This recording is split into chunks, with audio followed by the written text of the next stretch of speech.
Hi, this is Michelle Rumschlag, Naturalist, and welcome to Virtual Experiences with the Hancock Park District. It's Friday, so we're hitting the trails. Now, if you hear this noise, it's that noise of late summer, that kind of buzzing in the trees, and I want to talk about who's making that noise and what insect that is.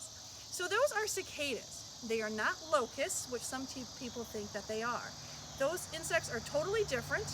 The cicada is a true bug, and the locust is more related to a grasshopper. We actually don't have locusts in North America anymore. Once the Rocky Mountain locusts went extinct about 100 years ago. So the cicadas is what you're hearing.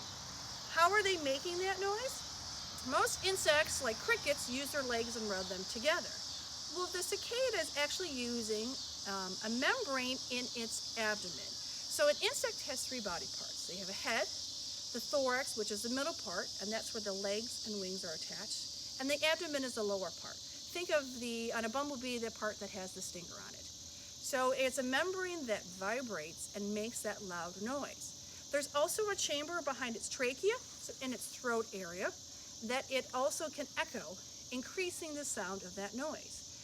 The loudest known cicada was registered at 105 decibels. So for terms you and I can relate to, that's between a blow dryer and a leaf blower of how loud those insects can be. There's actually about 3,000 different kinds of cicadas worldwide and about 190 in North America. Now, normally we're not seeing them. We only might see parts of them left over. So what they're doing is when they're coming out of the ground, so they go underground for their larval stage. Some things go to ponds, they go underground. Usually it's for a year. Some will stay underground for 13 to 17 years, and that's where a lot of them will come out at once and almost have that swarming kind of look to them, and big populations of them. So what you might be seeing is just the shell, and probably the part you are all familiar with. So it will crawl up on trees, on fence posts, sides of houses, in that larval form right there, and then it breaks out. And all you have left is a shell, and then you know a cicada has been there. So what did the cicada look like? Well, here's a picture, Actually, I have a live one here. He was alive at one time, but here's a real specimen. So this is the back of him. So their eyes are kind of set apart. Now, I said it was a true bug.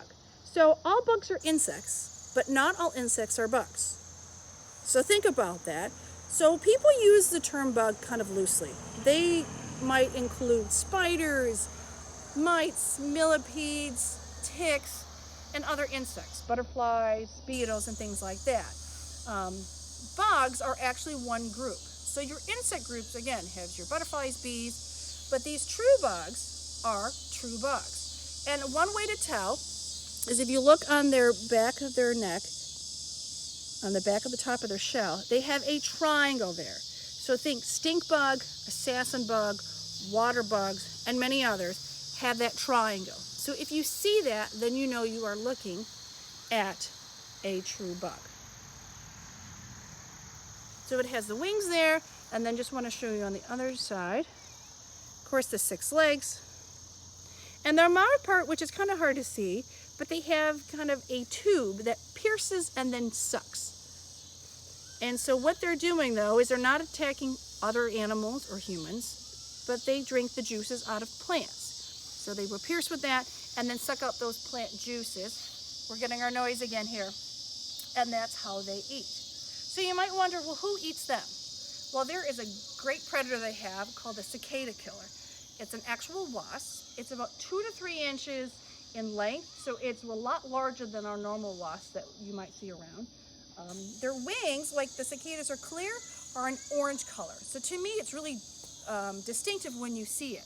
So what they will do is they will catch the cicada, sometimes in midair. They will sting it and paralyze it, take it back to their burrow, their hole, and when the eggs hatch, then they feast on that cicada. So that's just one of the predators that the cicada has. So again, while you're out in this late summer, enjoy the last 6 weeks that we have until fall. You're going to hear the cicadas kind of making noise. It's the males, of course, that are singing, attracting those females. Join us on Monday at 1 o'clock for Discovery Stories. Thanks for joining us, and have a great day.